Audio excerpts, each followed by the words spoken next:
All right, guys, welcome back to another episode of the Loudmouth MMA Podcast.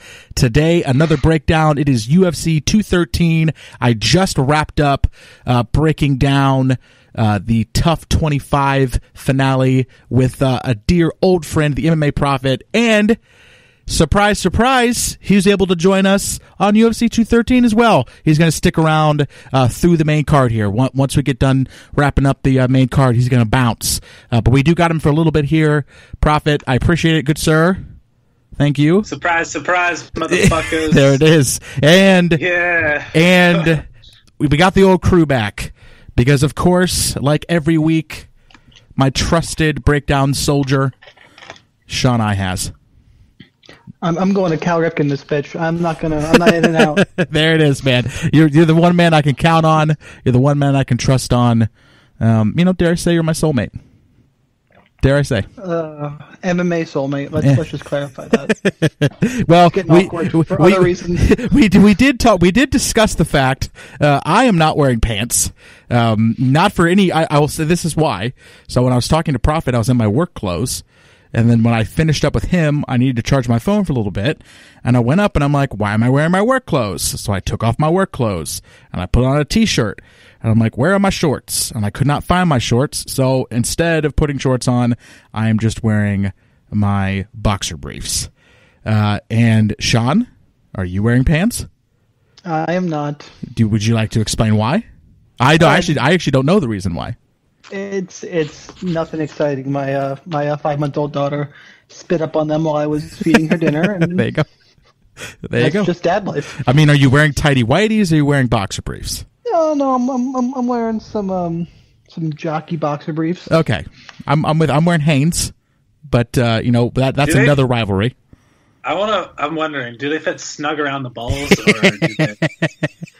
I missed your inappropriateness with that little cup I need because yeah. Yeah. The push-up bra for men. Yes, exactly. But it's not to make it look bigger. It's so I don't wake up sore. Why are you waking up sore? Get some big balls, Kyle. Oh gosh, that's a good start. Prophet, are you wearing pants? I am, but I'm taking Get them those off pants now. off. Get those pants off. UFC 213, bitches. Pants are off. If you were setting odds on which one of the three of us wouldn't have pants on during the podcast, You would have thought me. it would have been like minus 700. I know he would have been. I would say I probably would have been the plus odds. Yeah, probably. And I think you would have been like a minus 115, and then yeah, I would say that Prophet would be the one that of all of us would not have pants on. Yeah, usually he just does these naked with war paint on. If I'm around a computer, I generally don't. Okay, before this gets more out of hand than it already is, let's get started. We're going to talk about the first fight on the main card before we talk about anything else, which we can't do right now because I had it pulled up on my computer and my computer's freaking out. So I'm going to stall for as long as humanly possible. It's my boy. I'll help you stall. Like, I know I didn't have to take off my pants. Just okay, it's Anthony Pettis before he even starts. It is Anthony Pettis, Jim Miller. Did you actually take your pants off just to join? I did it. I'm like looking at myself right now. Like, why did I do that? You could have just lied. You could have just lied and said you did it. Yeah, but that wouldn't be fun. It wouldn't be fun. I agree with your. I appreciate your integrity. Integrity is a lot of the MMA community is missing integrity. So I appreciate that you have some integrity and you commit to shit. Thanks for trusting me, man. I have so much faith in you. All right, the first fight on the main card is Anthony Pettis, Jim Miller. As long as Tapology is not wrong, the UFC website is literally just not working for me. It is Pettis Miller. Yeah. Yeah, I'm trying to go to UFC.com right now, and it's just physically not working. So I don't know what to do about it. So, all right, Anthony Pettis, Jim Miller. Prophet and I actually briefly talked about this fight. I mean, it was real quick. And I'm leaning Jim Miller here, man. I'm leaning Jim Miller. I just think that I think the wrestling is a big deal. I mean, as Prophet and I were talking about on the Tough card, assuming you listened to the Tough before this, we talked about it briefly. Anytime you have good wrestlers going up against people who do poorly against wrestling, you almost always want to skew to those wrestlers. And Pettis just, there's something wrong. I don't know what it is, but there's just something wrong. And I think Jim Miller is a winnable fight. I'm definitely not like all in on Jim Miller or anything like that. I think that, if Anthony Pettis wins this fight, I'm certainly not surprised, but I'm leaning Jim Miller. And Shaun, I want to get your take because I know this is a fight that you're kind of looking forward to talking about. Yeah, I'm liking Jim Miller for the upset as well. And it's hard for me because I'm a Jim Miller fan. He's been around forever. He's been in the UFC since 2008. The question is what Jim Miller's going to show up. I mean, he's looked good in his wins against Takanori Gomi, but anybody can look good in that win. Joe Lozon split decision win. Like he lost to Diego Sanchez, and then he goes out a year later and he puts on a war against Dustin Poirier, which if he had a little more in the gas tank, he probably wins that fight. And Pettis, we covered, he looked shot. I think, his adventure to featherweight did not turn out well. I think he's caught in the middle. I think he's taken a lot of damage. And the odds, just like you said, it wouldn't shock me if Pettis goes out and gets a win. But the odds on this fight, Miller's a plus 205 underdog. Wow. And we'll get to it on Draftkings later, but the price is there. It's one of those fights where I just feel an upset. I feel like Pettis is coming to the end. Now, the caveat is that Pettis could get a sub. Jim Miller's been subbed by Michael Chiesa, and then there was one a long time ago. I think it was to Nate Diaz. I know he's been subbed twice in his UFC career. And Pettis has an underrated ground game. He caught that that submission in his last fight. Yeah. Not his last fight against Charles Oliveira. His last win. Charles Oliveira, who's a legit BJJ black belt, and he subbed Benson Henderson to win the lightweight title. So he can catch his sub. I think Miller's going to be able to out-wrestle him and surprise some people. And again, I know I'm always the DraftKings guy, but for DK, grappling is a big upside. So yeah. I like Jim Miller straight up. I'm trying to avoid being a fan too much because I am a Miller fan. But I think the value's there. Prophet? Yeah, I totally hear all the points you guys are saying and everything. And I mean, at this price, it's a pass for me, although I do favor Anthony Pettis. But yeah, I think that price, like you mentioned, is just totally out of whack. I actually had a tweet about Jim Miller a little while ago that he's 33 years old and he fought 4 times in 2016. That's more than people half, or not half his age, but 4 years, 6 years younger than him do. So lots of people just fight an average of 2 fights a year, Yeah. And he's just going at it. He's a seasoned vet. He's seen everything in there. Pettis, he's notoriously weak, and the Rufus Sport Camp in general, as we saw in the Coke fight, are notoriously weak to wrestlers. It's not good. And all of Pettis' win have been to powerful wrestlers. There was Rafael, is it Rafael or? Yeah. Rafael Dos Santos. Yeah, Dos Santos. There was Alvarez, but he also lost to a guy who wasn't really a wrestler, just a more technical, better boxer and striker, and Edson Barbosa. I don't think Jim Miller is going to have the same power that Dos Santos and that Alves had to dismantle him. I don't think he's going to be able to utilize that kind of a game plan. If it does get on the ground, it'll probably happen more naturally. I think this fight more than likely keeps standing though. Pettis should be able to keep his range, keep along the outside, and do the striking that he's known for. But then again, Jim Miller has a way of making fights really dirty, and he has looked better in recent days. But if Pettis shows up and he looks better, and he's at the Pettis that we see at lightweight, not that we saw at 145, I think he has the tools to win this fight. Jim Miller is not the best defensive striker either. He gets hit quite a bit. For this price, I couldn't bet Pettis, and I totally understand the shot on the jog here at that price. Just for me personally, I favor Pettis, so I'm not going to be betting Miller. But I would love to see Miller get the upset here. Well, thank you very much. Guys, that was our first fight breakdown in like a couple months. Got chills. Oh my god! All right. It could be the lack of pants, but I have a chill. Maybe the lack of pants. Oh gosh, way to take a true sentiment and just shit all over it. All right, let's talk about Verdum. We're not done yet either. No, we're not. Let's talk about Verdum. Oh yeah, can I tell you this? So at the end of the episode, because I wasn't sure if Prophet was going to join us for this one, so I said, "Hey, is there any message that you want to pass along to Shaun?" And you haven't talked to him in a while. And he goes, "Yeah. Just tell him I said what's up." It's like, oh, deep. Thank you. All right. Let's talk about Verdum, Overeem. This is a good fight. This is something that I would say this fight, and I was really looking forward to Cerrone Lawler. I mean, I think we all were. I'm really unhappy that dropped off, but I was really looking forward to this one as well. Trilogy. Yes. Just to kind of, some of it is, when you see a lot of these fighting the same people, 2 and 3 times thing, but they haven't fought in a while.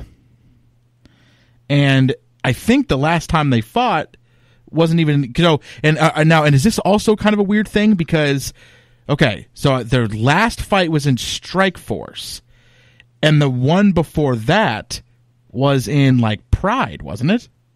Yep. So this is kind of interesting. They will have fought each other in Pride, Strikeforce, and the UFC. Like, what a cool little... In 6 years, they're going to fight in Risen. Yeah, or Bellator. The fourth fight. I have something to point out. How fucking weird is it that this fight is before Omielanchuk Blades? And even Pettis Miller is before Omielanchuk Blades. Well, Pettis Miller's kicking the card off, which is kind of like its own special spot. So, I don't mind that as much. But yeah, it's a little weird that this is before Blades. Well, Blades has all the hype, though. We'll get there, but his line is ridiculous, and he just blew a guy's knee out. Exactly. Yeah. They're expecting him to grab Omielanchuk by the ankle and toss him out of the ring or something. Is he a lighter guy? Well, I mean, we'll get to that fight. Let's break down this one, and we'll get on that one. Verdum Overeem. I don't have necessarily a lot to say about this fight. I lean Overeem, but I don't necessarily, I don't have a lot of confidence. I don't know. It's weird to think that Verdum could lose this fight, and just kind of, he was just skyrocketing there. I mean, he seemed so high, so tall and mighty. I don't know, for a minute there, and just a lot of that mystique has been leaving.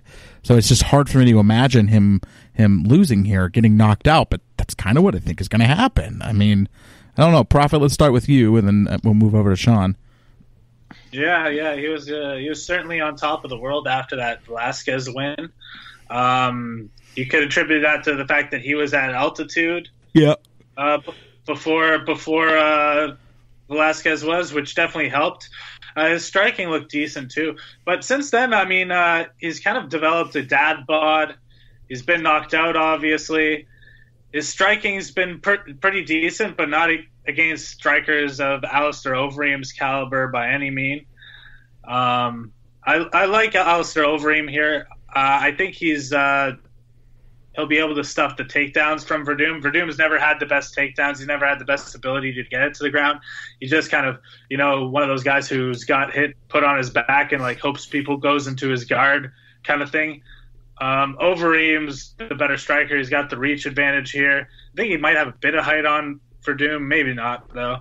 But he should be able to keep distance and pick his shots. Like this is kind of stylistically not very good for Verdum at all to have this caliber of a striker go against him. Also, Alistair Overeem, he obviously has chin issues of his own. He's been knocked out by Stipe recently, but the way he's fought recently has been very defensive, and he's been picking his moments very well. Mm-hmm. Also, Also, with him defending his chin, Fabricio Verdum has never had like legit knockout power. To begin with, he has. I want to check out his record. Well, also, it kind of feels like the Stipe fight was kind of an outlier. Yeah, true. But yeah, he has. Okay, in the last, he knocked out Frank Russo, and that guy is irrelevant. He knocked out Mark Hunt, but that was with a flying knee because he made Mark Hunt think he was going for the takedown, and then Mark Hunt went low because he's super scared of that, and Mark Hunt's super short compared to Verdum, so it's easy to get that knee there. I don't think that opportunity is going to be open against Alistair Overeem. I don't think it's going to get to the sub territory. I see Alistair Overeem either picking apart, getting a decision, or getting a late KO in this fight. I see him being very measured and outpointing Verdum or getting that finish. Yeah. Shaun? I agree with all the technical points, so I'm just going to add that the key factor for me is I'm picking Overeem. Overeem has aged so much better in mixed martial arts. Verdum, that heavyweights, the end comes quick. And that's in the cage and outside of it. They just hit a wall, and that's it. That's just the way it is with heavyweights. It's a little bit of guessing when it's going to happen. It's a little bit of study, how much damage that they've taken, what his body looks like. I like Overeem's approach. Again, if Verdum had better wrestling, I was sure he was going to get this to the ground, maybe I'd pick Alistair. But if he goes for a takedown and ends up in the clinch, Alistair's going to grab his head and knee his head into the front row. Yeah. So there's too many ways Overeem wins, and I think it finishes just because they're heavyweights. I don't think Verdum, again, the age, gas tank, the one outlier to that, or the one thing that, not outlier, but one thing that could keep that from happening is Alistair's more recent measured approach. I just don't see it this time. For me, all signs are pointing to a Overeem knockout, and I think I'm actually probably going to end up in the minority in that one. I'm going to do a little bit more, some Twitter research, which is helpful in terms of what this line could do last second and where I'm looking on DraftKings. I think Overeem might go under-owned. I could be wrong, but that's my gut feeling right now. Maybe. Interesting. Another thing to point out, Verdum's turning 40 this month. And Alistair Overeem's still 37, and he turned 37 in May. So 3 years might not sound like a lot, but when you get to that age, it's actually quite a big gap, in my opinion, especially when you start getting into the 40s. So we'll see how that treats Verdum. Yeah. Let's talk about this next fight. The aforementioned Curtis Blades fight taking on Omilan Jacek.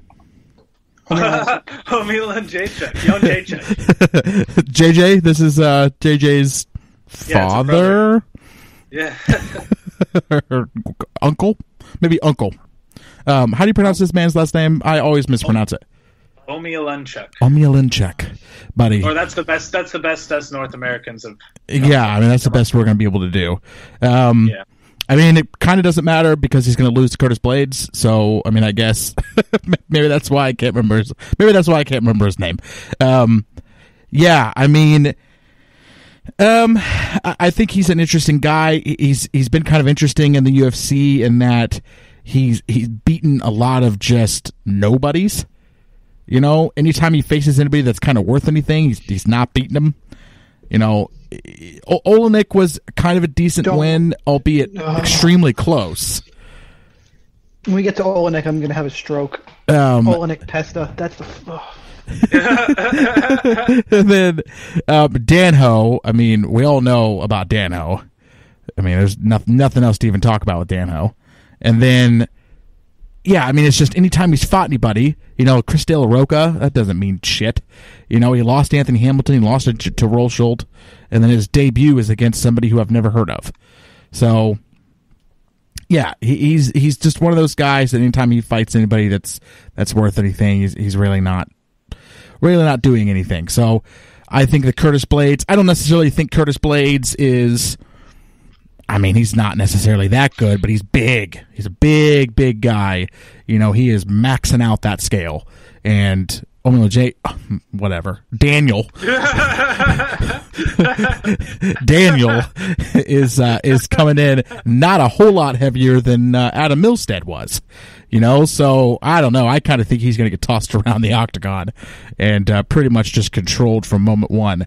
Now, the odds. I mean, GTFO. I mean, those odds are just batshit. I actually think it's about right. I see. I disagree. The problem with this type of a fight is that Curtis Blades also isn't, you know, okay. He beat Cody East. I mean, he fights Adam Milstead. We all knew what the hell was going to happen in that fight. Nobody was even questioning it. I mean, that was a pretty obvious, like, Adam Milstead is a tiny heavyweight fighting this gigantic heavyweight, right? A fight that actually wound up getting overturned to a no contest, of all things. Good for Adam Milstead, man. He gets that horrific injury, but Curtis Blades apparently was smoking a little too close to that drug test. There was like 3 fighters that failed all in that same card. Thanks, Texas. Right? And, but anyway, so, like, that doesn't, honestly, like, it doesn't even... Does he get his bonus taken away from him and everything, or... Yeah, how does that work? I'm pretty sure.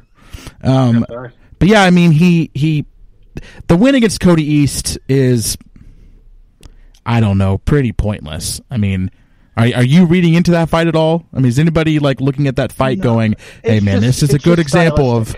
I mean, sure, but anyway, Adam Milstead was tiny. He had no business being in there with Curtis Blades. Get the fuck out of here. Why did you take that fight? You know, who's your manager?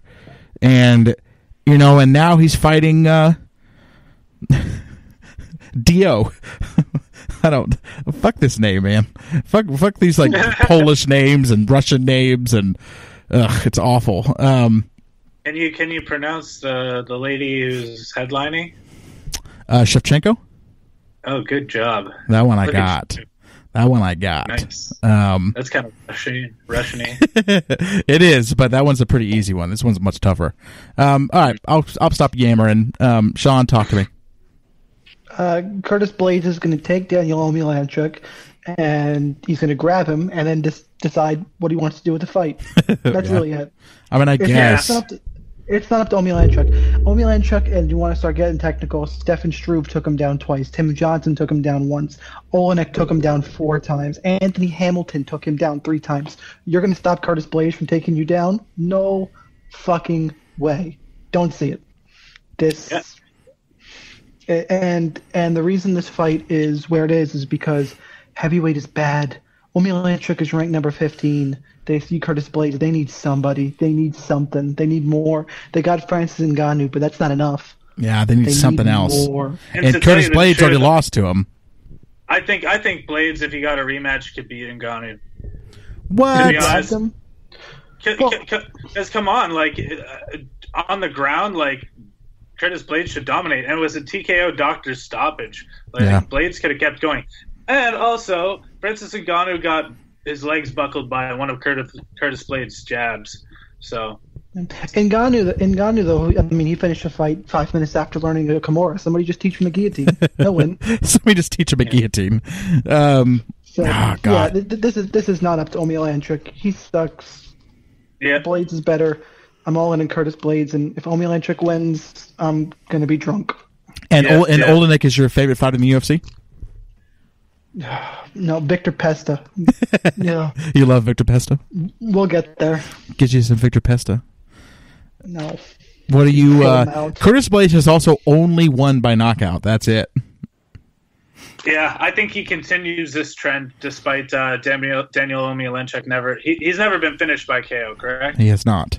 Yeah, so I do favor still Curtis Blades getting it done just because of... Okay, so when he did his Octagon interview after he beat... what's-his-face? Fucking... The fuck's the guy's name? The little guy. Adam Milstead. Yeah. So after he beat him, he's like... He just basically talked about how he's like... His game plan with everyone is going to be to grapple with them and put them on their ass. And he's training with elite people now. And He's just getting his cardio better and better every fight. He's focusing on his cardio, and so he can do that. So he can wrestle and fuck people up for 3 rounds, 5 rounds, whatever it happens to be. I don't think he was also high though, so we have to take that into consideration. Yeah, he could have been completely talking out of his ass. He probably doesn't even remember saying that. There you go. That's how pot works. He probably wants to swing and bang. He was probably seeing dragons and shit. I don't know. Spoken like a man who's never smoked pot. Yeah. I've never smoked weed before. Right. But yeah, Curtis Blades, man, I can't see Omi Lenchuk, even with like his ability to not get knocked out. Who is it really to? The people that have dominated him. They're not the greatest people, you know? They're not the best knockout finishers to begin with. Curtis Blades, if he gets this guy for 3 rounds to toss him around, I think he's going to completely manhandle him and be able to get a TKO stoppage somehow, you know, just from the sheer onslaught that he puts on. If not, maybe, you know, get Daniel Olenchuk to sacrifice some really vulnerable position and maybe get a rear naked choke. I don't know. I don't think your jiu-jitsu has to be that great if you're barraging them with punches for the person to give you something, you know, that's like some sort of choke. Yeah. So yeah, I just figure he's going to completely dominate him. Like Shaun said, Daniel Olenchuk always gets taken down, and it's not to people near the caliber of Curtis Blades. So yeah, Curtis Blades murders him. There it is. Simple as that. I'll take it. I mean, I want to. I guess I'm in that camp that I'm like, all right, let's see one more here. You know. Yeah. Let's see one more here. Let's see what happens. Let's see what happens. You know, at the end of a third round. I mean, I don't know. Any minus 900 is ridiculous in my opinion. I mean, is that where he's at right now? I thought he was at minus 500, and I was saying that was ridiculous. No, 9. That's come on. That's you have to say. There's no way that Shaun, you can say that that's right. 9's a bit much. I mean, we're talking like 875. This is like Rousey 875. That's just. I mean, it's not. It's still not worth. It's still not worth taking a jab at Daniel. I'll say that. It's still not worth that. Whoever has this guy on their DraftKings team probably has the winning lineup. I'm gonna say it's gonna be everybody. He's gonna be like 80% owned, and in fact, there might be if you think there's even a chance it goes to a decision, it might be worth it to just fade Curtis Blades because so many people are gonna have him. If he gets a decision, it's going to be 11 takedowns. I got you. Well, we'll talk about that during the DraftKings section. We'll wait for the DraftKings section. I think I'm not a DraftKings expert by any means, but I think the outliers might lie for those people that really did their research on Cody Stanman and James and Trevin Giles. If they can be really sure that they get a stoppage win, that could be one of those outliers because lots of people who do DraftKings, I'm sure, are going to be like, who the fuck are these people? I'm not fucking touching that. Yeah, like there might be some value in those guys because they're going to be really underowned. Yep. Yeah. That's a good point. Look at you, Prophet. Look at you with the DraftKings advice. I'm just. But you're right. Those are the kinds of things that we have to think about, you know? Yeah. That is one of those things. We have to think about it. Man, maybe I should start doing this, man. You should. You should. Come to the dark side. All right, let's talk. Consume more of my time that I don't have. We got 2 more fights on the main card, and then we'll get Prophet out of here. We got Yoel Romero taking on Robert Whittaker. The MMA Angels right now are singing their Hallelujah songs.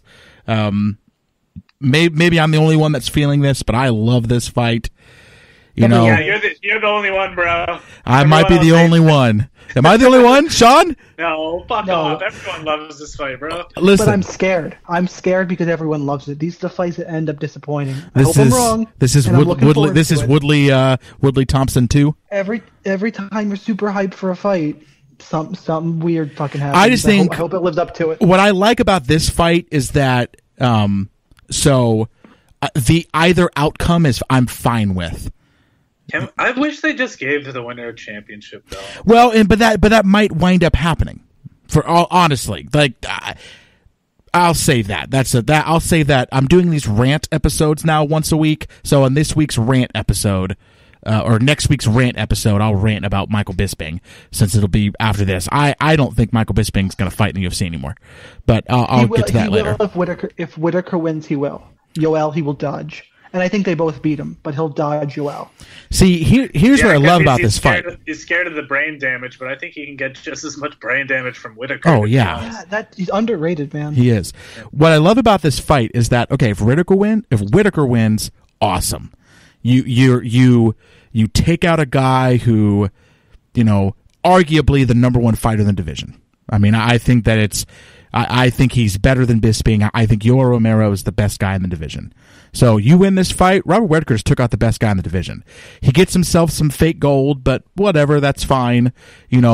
People who are kind of, non-casual UFC fans, we all know the problems with this division. So that interim belt of all interim belts means a little bit more than the average one. Right? I mean, is that fair to say? Yeah. We all kind of know the situation, so this interim belt kind of means a little bit more. And if Romero wins, he's finally get his dues, right? Romero's finally getting his dues. He's finally getting some type of UFC gold that'll be attached to his name moving forward. He's a really, really impressive guy. Cheater. Yes, and I understand that. And I have been very vocal against Yoel Romero, but at the end of the day, he's an incredible fighter. He's an incredible fighter. He's an incredible athlete, and I don't know. I guess I think I've been a bit harsh on him. No for gay Jesus. No for gay Jesus. Oh God. And that's all I got to say. No for gay Jesus. And Prophet, let's hear from you. What do you think? This is a super cool matchup. I like him even with all the steroids bullshit and even with the gay Jesus shit. I don't give a fuck. He's a fucking sick fighter. Same with Robert Whitaker though. Both these guys have been very underrated throughout their careers, and look at where they are now. Just upset after upset, getting to where they belong. The interim title shot. Over 5 rounds, I favor Robert Whitaker. I think his volume has the potential to win the fight, and his takedown defense has been decent. But not necessarily against power wrestlers like Yoel Romero. Yoel Romero has this style where... Did you guys watch the Machida Romero fight? No. That one I didn't watch. No? That one I didn't. Okay, well, it's very interesting because they're very different styles in a way. Like, one's Machida's got his very defensive counter karate style. But Yoel's got a counter style as well against lots of people. But that fight, he was more of the pressure fighter. But they both have this style where they kind of lull their opponent to sleep a bit. They do that kind of drunken style where they're kind of bubbling around a bit and they have the soft timing and they have this burst of speed. But Yoel Romero does it, outdid Machida, the original, guy who does that to people, who does that, little hesitation, then that little, pause, that offbeat timing, and then the onslaught. Yoel did it even better because he just has that body type, that build that's so explosive. And it adds so much to that style. He's got this rhythm that just kind of lulls all his competition, and then he just explodes and he hurts them real bad generally. So that's something to keep an eye on here. He could definitely put Robert Whitaker out. He could steal rounds with the grappling if he does end up getting, a dominant position or grinding Whitaker against the fence. But Whitaker's, like I said, he's shown that he's good at evading those positions, but Yoel's a different animal. But when this fight, if he doesn't put Whitaker away, if this fight gets to round 4 and 5, I can't see how Romero possibly wins those rounds 4 and 5, unless he tires Robert Whitaker out to the point that Yoel is tired out, just based on having the dominant position. Also, in that Machida fight, and I think possibly another fight I can't remember, Yoel Romero showed that he didn't have too bad of a gas tank, but only because there was zero grappling in it. As soon as there's grappling of any sort in the fight, Yoel Romero's gas tank diminishes significantly. If this stays a pure striking contest and Yoel counters nicely, he could win this matchup too. Because Robert Whittaker is going to probably have his hands down for quite a bit of the fight, and to try and stop those takedowns, which could leave him open to certain shots. It's a real hard one for me to score, and it's a hard one for me to predict a winner. But just because it's a 5-round fight, and on the chance that Robert Whittaker doesn't get finished here, and even if he just is the better one, he has the potential to be the better one through all the rounds, to be honest. So, and for that, I'm going to favor him here. Probably get it done. One of these guys probably gets it done inside the distance. So you think so? Yep. I mean, yeah, just because that's how Yoel Romero typically wins. It's like 3rd-round explosion. Or he could get a decision, but it's a 3-round fight, so I can't see if it goes past that 3-round mark. I see Robert Whittaker getting it done inside the distance. It's just one of those fights because it's an interim title fight. Interim titles are 5-round fights, correct? Yes. Well, yeah. So I definitely see it getting done inside the distance. I don't think Yoel can go 5 rounds. And Whittaker's just a knockout artist. The definition of a knockout artist. What do you think, Shaun? I'm a little more. I'm even stronger in the Whittaker corner. What I think is interesting is we do these on Wednesday. Actually, they'll be up on Wednesday. So today, Yoel Romero's open workout video came out, and he's going to be the favorite by fight time. I am biding my time. I'm waiting for Whittaker to get plus, and I'm going to bet Robert Whittaker.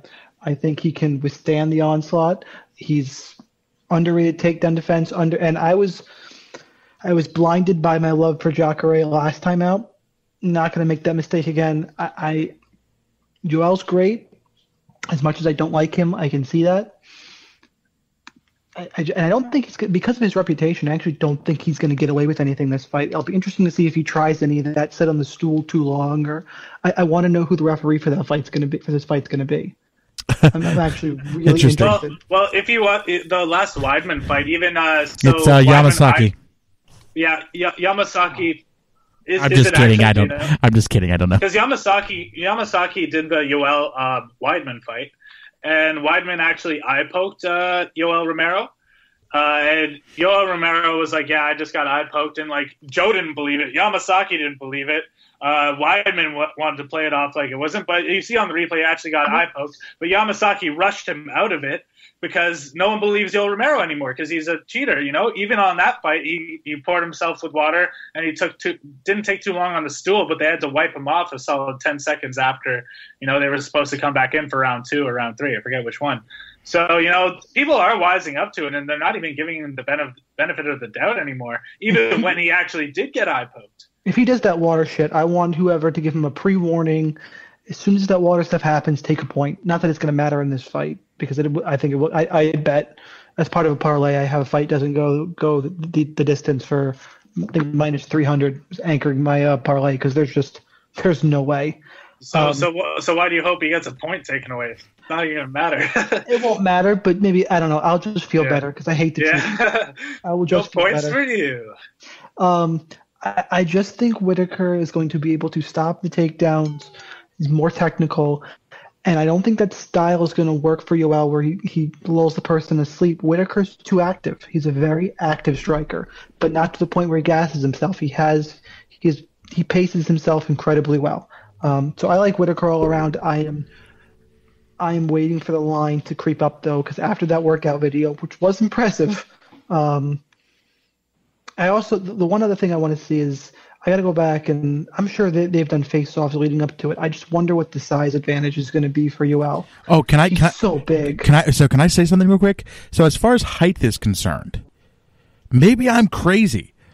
I thought that Robert Whittaker was way taller than Yoel Romero. I thought he was like 3 inches taller. He could be. He's not. They're the same height.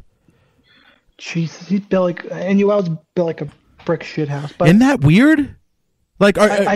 Close your eyes and imagine Robert Whittaker and imagine Yoel Romero. Doesn't Robert Whittaker seem like he's like 3 inches taller? Am I imagining that? Yeah, for me, Whitaker I always imagine him smaller. I never picture him as a big middleweight. He's technically really good. And Well, he I fought at liked him 170 once upon a time. Yeah. Well, that was on Tough, and that was a really good season of Tough, by the way. That was an overseas one. That was the Smashes. That was a good season. So yeah, I like Robert Whitaker, and I'm waiting for it to get plus. And I like it. the values there on DraftKings prices are already set, but this fight's being finished. Got to have someone. Good advice. Good advice. All right, let's get to our main event. Again, this is another one. I mean, as far as we talk a lot of trash about. You know what?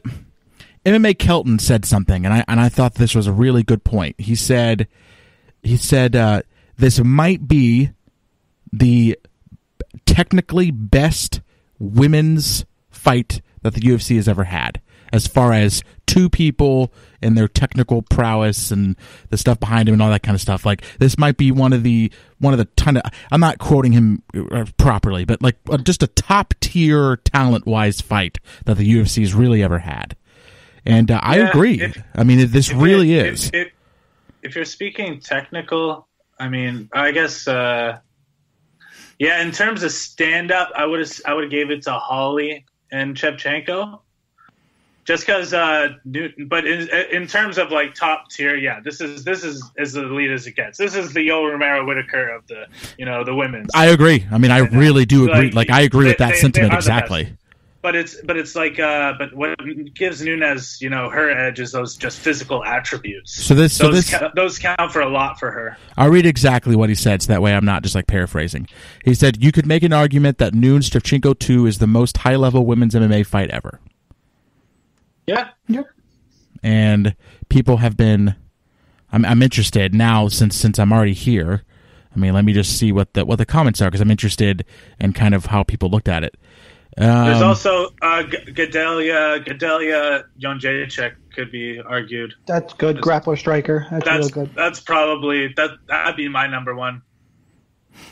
What was it? And it's just a fade on Nunes because he's very one dimensional. But then again, so is Gadelia in a way. But Gadelia's so one person on here said only other one I can think of is JJ Gadelia.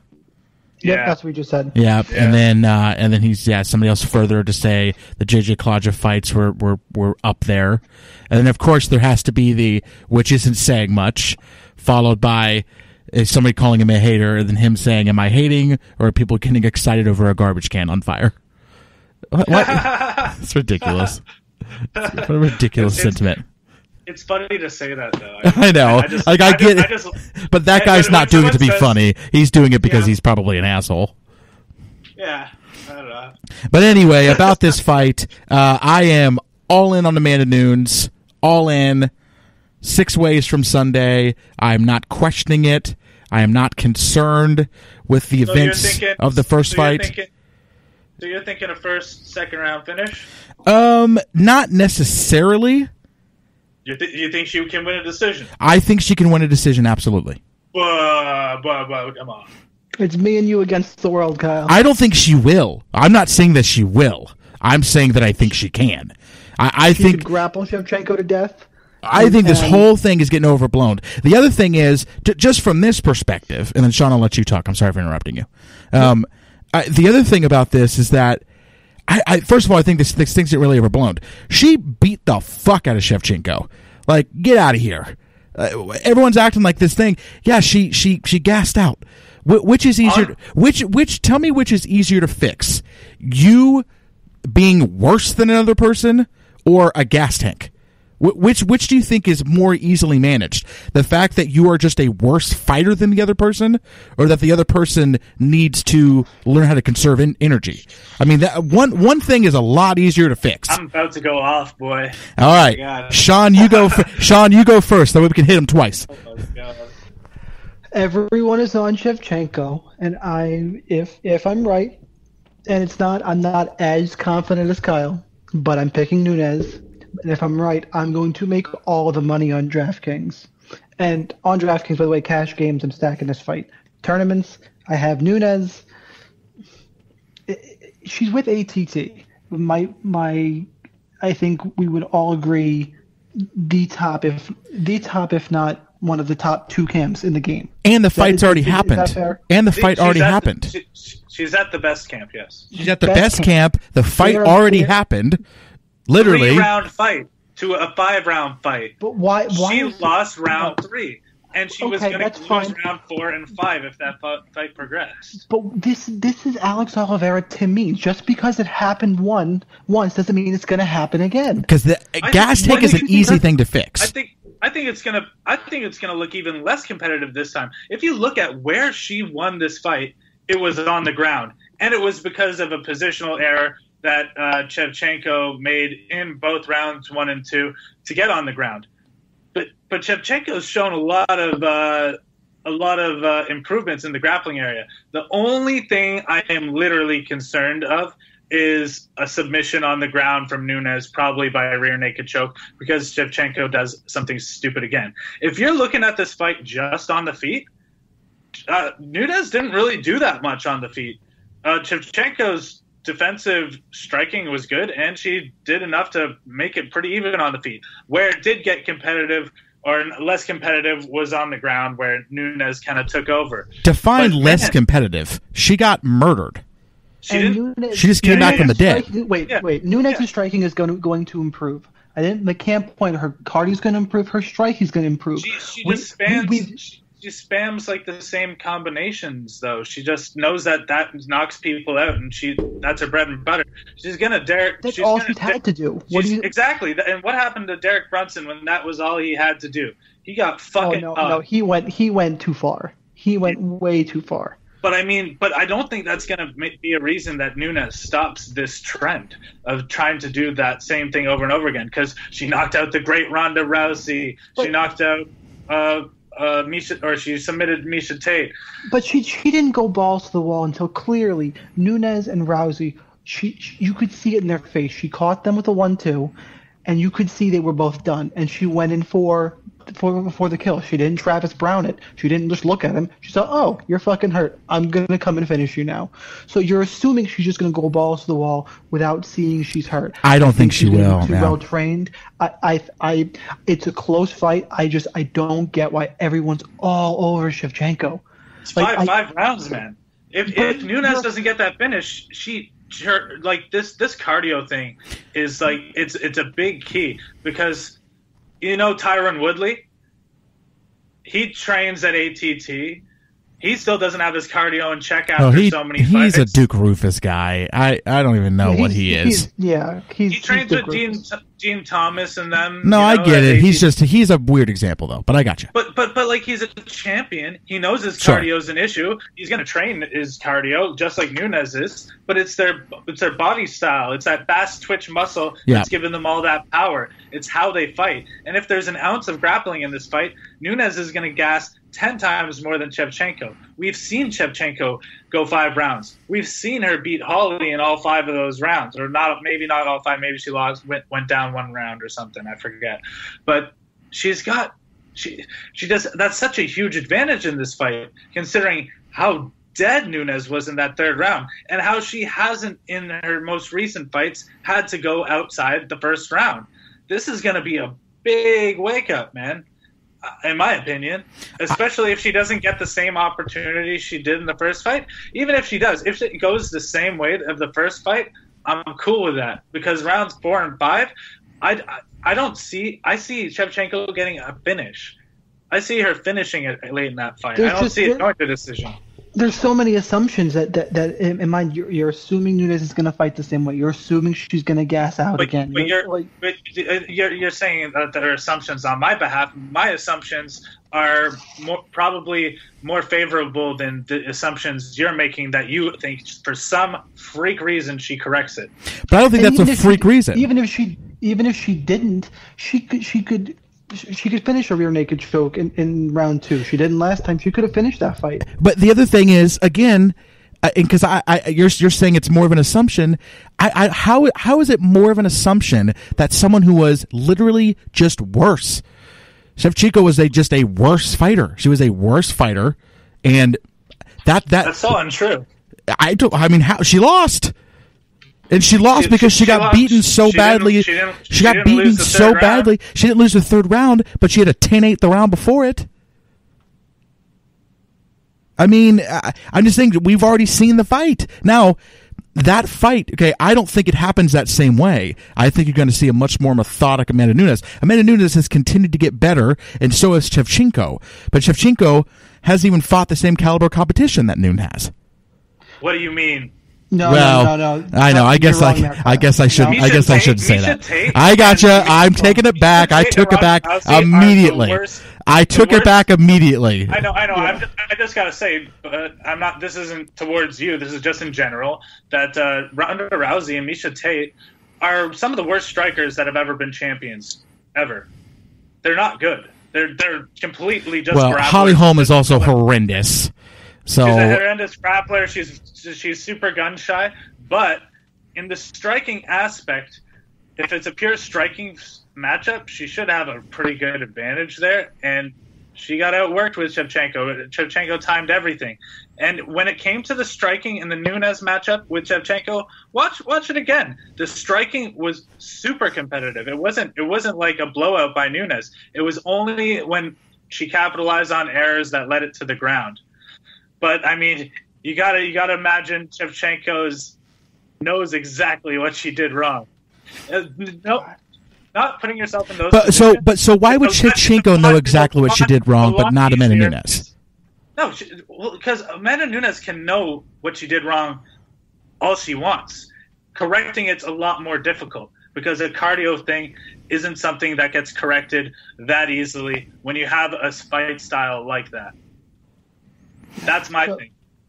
Betting wise, by the way, I wouldn't. I don't think I'd touch the straight up. I'll touch it. Straight pick. I'll touch a straight pick. I wouldn't. I like it on DraftKings.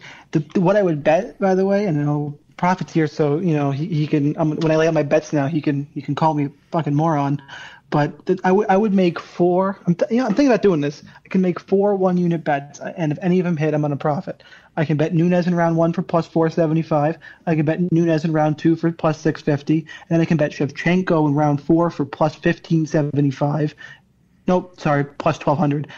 Or Shevchenko in round 5 for plus 1700. I might dabble on that late Shevchenko thing.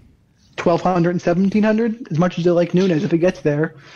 I think she's corrected the cardio, but who knows? It's hard. Like even historically, the fighters that have had the cardio issue keep the cardio issue. It just doesn't go away like that. Like even Yoel Romero, he trains at ATT. He still has the cardio issue every fight. Conor McGregor said he was going to sort everything out for the next Nate Diaz fight.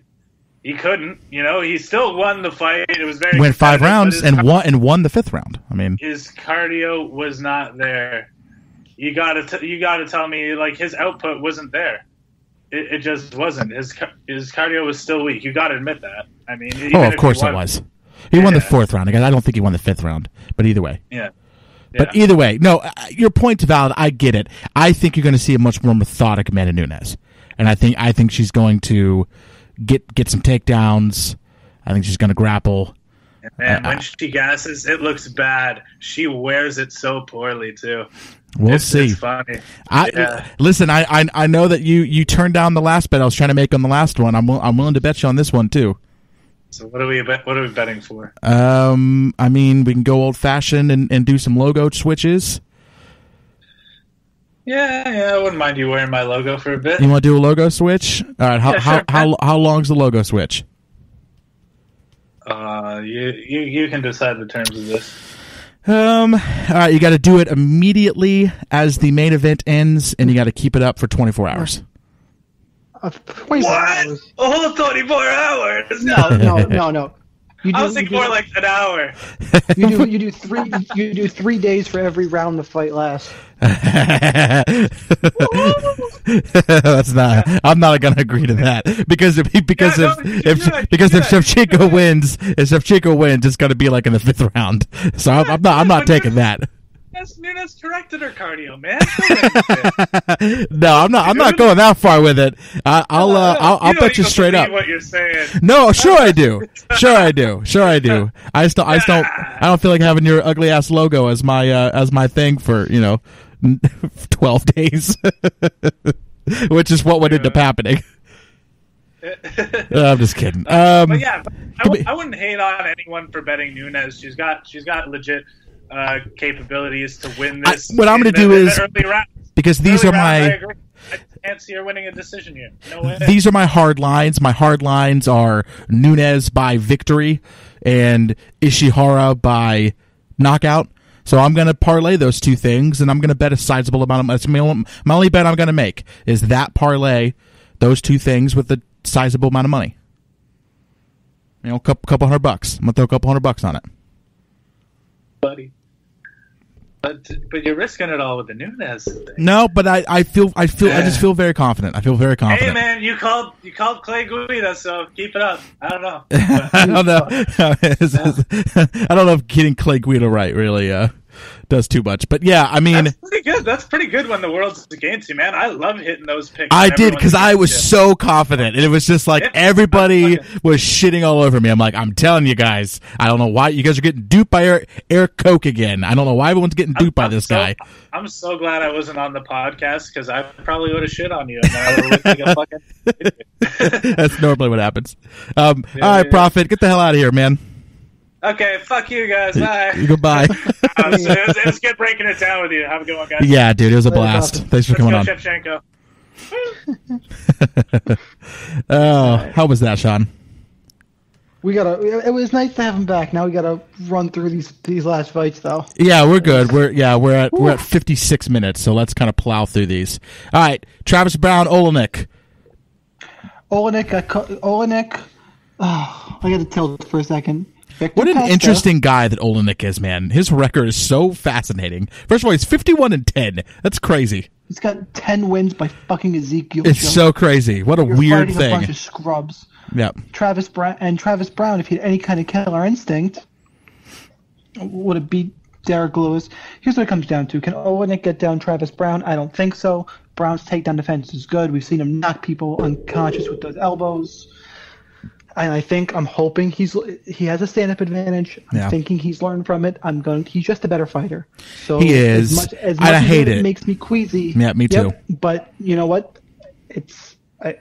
MMA. There's variance in every sport you bet on or play Draftkings on. There's variance. It's going to happen. You keep making the best plays, and you have to trust that at the end of the day you're going to come out ahead. Travis Brown's the better play. That's really all there is to it. Yeah, I'm 100% with you on this one. But they're heavyweights. I could get screwed. Of course. I mean, it's just a weird fight in general. But Travis Brown should win this fight. He should. But it is a little nerve-wracking. I'm with you on that one.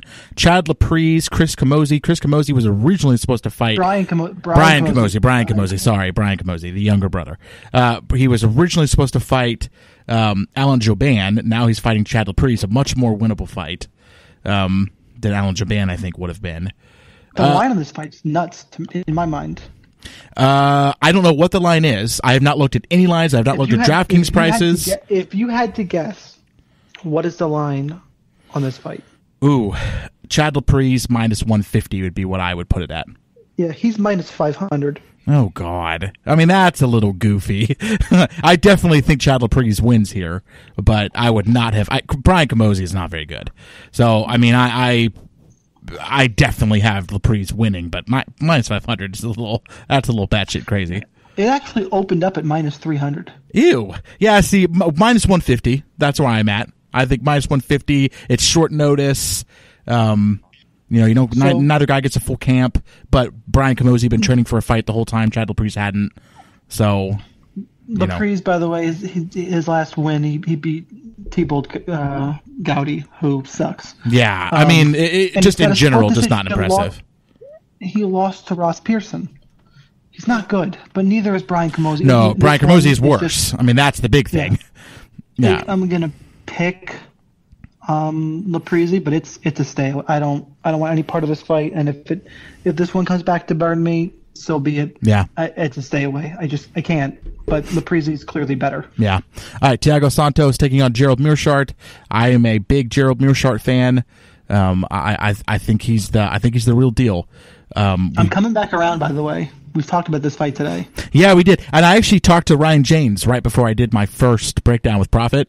And I actually kind of referenced something that we were talking about, which was that Ryan James, I was like, yeah, you were beating him on the feet, man. It just, you just wound up getting caught there. And we talked about the fight for a little bit. But he is convinced, I'm sure like all people would be, but he seemed very adamant that if he had a redo, he would be able to take care of Meerschaert. But I don't know, man. I think Meerschaert's kind of the real deal. I'm a big fan of this guy. I think he wins by submission here. Yeah, Santos clearly has holes in his sub game. The problem is he's such a powerful striker, and Meerschaert's been pieced up in each of his last two fights briefly. But first round he was getting hit, he's getting outstruck, and then caught a sub. That's a dangerous game with Thiago Santos. That's dangerous, but Santos throws all those kicks. You catch one and get a takedown. You're more open for the shot. It's just interesting for me. Again, this fight betting I want no part of. Draftkings wise, I'm going to lean towards the grappler and Meerschaert, but it's a dangerous game. He's also the underdog. I think he could be the real deal. It's just, God, the striking. I want to keep seeing the improvement. I'm intrigued with Meerschaert as an underdog play. It's just, if he gets hit like he was in his last two fights, it's going to be a problem. If he can grapple, he'll have success. So I'm going to pick him, hoping he finds his way into the grappling exchanges. Yeah. Alrighty. Jordan Mean, Bilal Muhammad. I've actually now have very strong feelings in this fight. Are they toward Muhammad or are they toward Mean? They are. I all in on Bilal. Well, and I hope. I mean, I don't know. I don't know. You're not. I mean, you're obviously in the podcasting community in that you work with me and you do the stuff on the fantasy channel. But I mean, you're probably unaware of like who Brian Levick was. Does that name ring a bell to you at all? It does not. Okay, so Brian Levick. Oh wait. Was he the guy who recently passed? Yeah, he recently passed away. He was Bilal Muhammad's manager. That's how I'd interviewed him. He worked with Valor. He worked with Titan FC. That's why I've interviewed a lot of Titan FC and a lot of Valor guys. It was all through Brian Levick.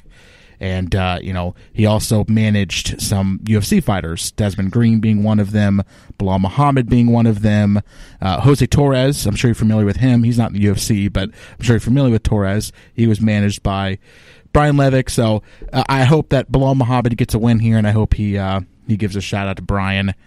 Brian was a really good dude, and like you say about all people who pass away, I'm not trying to be platitudinal. I mean, he really was. He was a really good dude, and he was always looking out for his fighters. I mean, he didn't care, man. He forced those guys to do 15 interviews, even though they're fighting a Titan FC, because he knew that that's what you need to do. If you're fighting a Titan FC and if you have podcasts who are willing to talk to you, you need to take advantage of it. And he really pushed his guys to do that. So, not enough managers do that with their regional guys. They kind of just leave them there and forget about them. So good for him, and he is definitely missed. I hope Bilal Muhammad gets a win here and gives him a shout out. And I really think he does get the win here. I think Muhammad.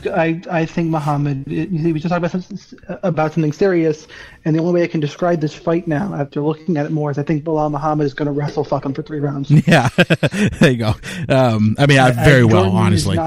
Is not the same guy after USADA. No. I can't remember. I wish I could give credit. Somebody pointed that out on Twitter, and I went back and looked at the timeline and USADA, and I went, "Holy shit! That's what it is." Lost to Emil Meek, lost to Thiago Alves. Whew. Split decision win over Hernani Perpetu. Yeah, I don't even know who that is. So yeah, Bilal Muhammad. Yes, please. All right, last but not least, because we are not going to talk about the other 2 fights, and I'll get to that in just a second. We have Rob Font taking on a newcomer, I think. Has this guy fought in the UFC before? Yes, he's fought a couple fights. He just hasn't really fought anybody So, he fought Tukagov, he fought Cody Gibson, and he fought, I guess I did know the Henry Baronis one. That's the only fight on that list that I even know. I love Rob Font, man. I think he's great. Yeah, same page. I like Rob Font. I think he's better. I think he's all around just better wherever the fight goes. He's strong for that division. Yeah, he's got good power. He lost to John Lineker, and that was it. Okay. He just got outworked by him. He got outworked by John Lineker. I mean, it is what it is. Other than that, he's got knockout. But again, I get that it's nobody good. It's George Roop and Joey Gomez. And Matt Schnell. Joey Gomez, though, was making his UFC debut 6-0 with 6 first-round finishes. You don't see the kind of you don't see three knockouts at bantamweight. 3-1 in the UFC with 3 knockouts. You don't see that at 135 unless you're Cody Garbrandt. Although I will say too, and I think you might have just referenced this, but Matt Schnell apparently has no chin because the way that he just got knocked out the other day was one of the weirdest things I've ever seen. He got knocked out by a punch to his forehead while he was on the ground. It was just weird. It was a really weird knockout. It just goes. It's. I hope somebody tells him to stop fighting. Yeah, obviously there's something wrong. So I know you said you didn't want to talk about these last 2 fights, but I do quickly. Sure. Well, so here's what I was going to say. I was going to say you and I should get together on. When does the Tough finale air? Tonight or tomorrow? Tonight being Wednesday for those listening. On TV? Yeah. It's tonight, but I'm not going to watch it. Well, neither am I. But that'll lock in what the finale fight is, right? And because Prophet and I weren't able to talk about that one. And then it gives us more time to look into these two. So what we could do is we could hop on and do a 20-minute Facebook Live thing where we talk about the Tough finale fight and then we talk about these 2 fights, after we get some more time to look into them. And we could do that on tomorrow night or something. Okay. I mean, I'll try and make that happen as schedules go. If we can't, I'll make every effort to do that. If we can't, my quick thoughts on it as of right now, Cody Stamann, I think is going to squash Terrion Ware. The other fight is Trevin Giles taking on James Bochnovic. Giles is the big favorite, but he's coming up from middleweight to light heavyweight, and the little bit I've seen on Bochnovic, I like the value there. I'm intrigued by that one. More to come on that, but he's the play I'm interested. And let's let the listeners know the reason why we don't necessarily know a lot about these fights, especially me. You are much more professional than I am as far as looking into this stuff. But this fight just happened on 8 days' notice. I mean, both of these fights were booked. Both fights, all 4 fighters were booked in 8 days' notice, which is very strange. But debut. All making their debuts, exactly. So it's very odd. Can't quite wrap my mind around that, but that's fine. I guess I don't need to know. All right, man. Let's make a team. Let's do it. I actually have it pulled up because this week, out of the goodness of my heart and my wallet, I'm tired of us hitting good teams that aren't in tournaments. Well, thank God we didn't go last week because that team did not do well. Yeah. Well, a lot of people got blown up last week. Yes. I'm going to enter us into the $8, $100 hook. Perfect. $8, $100,000 hook. $15K to first place. Perfect. All right. I think we're both going to stay away for me because I just feel like the prices are insane for people making their debuts. I want to stay away from those fights. Can you agree? Unless we need Bochnovic as an underdog. Okay. I feel like we won't. Okay. I mean, I'd be cool with playing Rob Font. I want to see what else is here. But I'd be cool with playing Rob Font. Would you? What's the price? Is 92? Yeah, I know it's really high. In, but I think we're going to end up taking that out. But I'll put him in. Yeah. I mean, I don't even plug him in. Take him out. Okay. Well, we got it. Next fight up, we have to play Muhammad. Bilal Muhammad. I'm all in. Yep, all in on Bilal Muhammad. I'm good with that. Do you think Mearshart gets a finish? Boy, I mean, for being an underdog, I mean, I like him as an underdog. I'll tell you that. I'm there. I don't think you need to pill Chad Laprise at 9-3. That seems insane to me. I can't. Travis Brown at 8-6. I don't hate it, but boy, do I not want to anchor a team with Travis Brown. That just sounds like a very poor idea. You might need the knockout points. Though, I know. Let's keep moving up. Jim Miller and Anthony Pettis. I mean, I don't. Miller pass. All right. Alistair Overeem for Fabricio over Doom. I don't hate Overeem at 8-4. Do you want to play Overeem or Travis Brown? I'd rather play Travis Brown for 200 more. I like both. I would rather play Travis Brown because there's a much more of a skill disparity there. Right. There's not a very high skill disparity between Overeem and Verdum.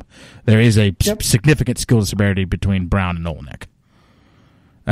Okay, moving on up. Curtis Blades. I mean, Curtis Blades is kind of a lock. We got to put him in and try. And see. And let's just see what fits. Okay, Whitaker, Romero. My gut is telling me to play Romero here because he's the cheaper of the two, and you're getting a benefit for it. But you picked Robert Whitaker, so that's a no. So we'll just skip that, yeah. And I feel like we got to go Nunes. She's an underdog in a title fight. All right. Yep, I'm there. That leaves us 8,100 for the last fighter. Yoel Romero, Verdum, Olenek, Miller, Botchnovic, Ware. Now, that leaves us 81 Silva, because Mosey. You put Travis Brown in? Yes, I put Travis Brown in. Okay. If we were to take out Travis Brown and put in Overeem. It allows you to play Robert Whitaker. It allows you to play Robert Whitaker. I am perfectly fine with playing Overeem Whitaker. It's scary. But listen, Romero is in trouble in a lot of his fights early. And then he gets late finishes. You know? And I think a guy that's as young as Robert Whitaker and as smart as Robert Whitaker, I don't know if Romero's going to be able to come back from that. You know? This could be crazy, but a lot of times winning lineups have, money on the table. Is it totally crazy to take out Curtis Blades and play Travis Brown?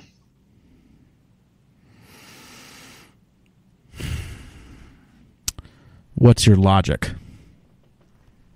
That Brown's going to be less owned and a first round knockout and scores you just as many points as if Blades wrestlefucks him. I guess the skill I don't know. I hate not playing Travis Brown because I think Olenek blows. Well, I mean, let's take a. So does Omilenchuk. I mean, let's just take Robert Whitaker out and, play. Can't fit him. Play. Boy. I mean, that's where you'd have to play Jim Miller. Okay. Can you move down for Mir?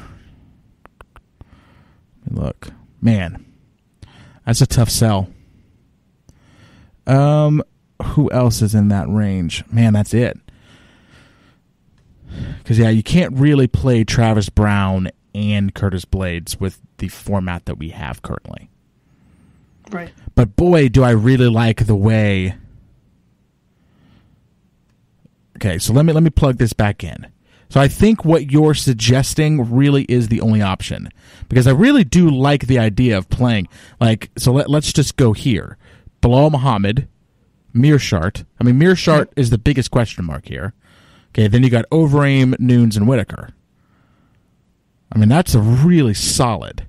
And that allows you to perfectly play the most expensive person and the person who really should get... honestly, should just get a finish here. Really. Or it's an all or nothing though, because if he doesn't, I think Curtis Blades is going to be 70% owned. Yeah. So this is what we talked about. Remember when we were in the middle of the episode? Remember what I said? I said it might be worth just fading Curtis Blades here because he's going to be so highly owned, and that if he doesn't get those points, you're going to have a big advantage. Let's go Travis Brown. Let's leave money on the table. It's going to make that team really unique. $8. Entered. All right, it is officially entered into my year-long league. Well, your year-long league, too. So you're going against your own team. As always. Oh, yeah, that's true. You know what? Let's as of right now, I'm going to preface this to everybody listening that my lineups change throughout the week.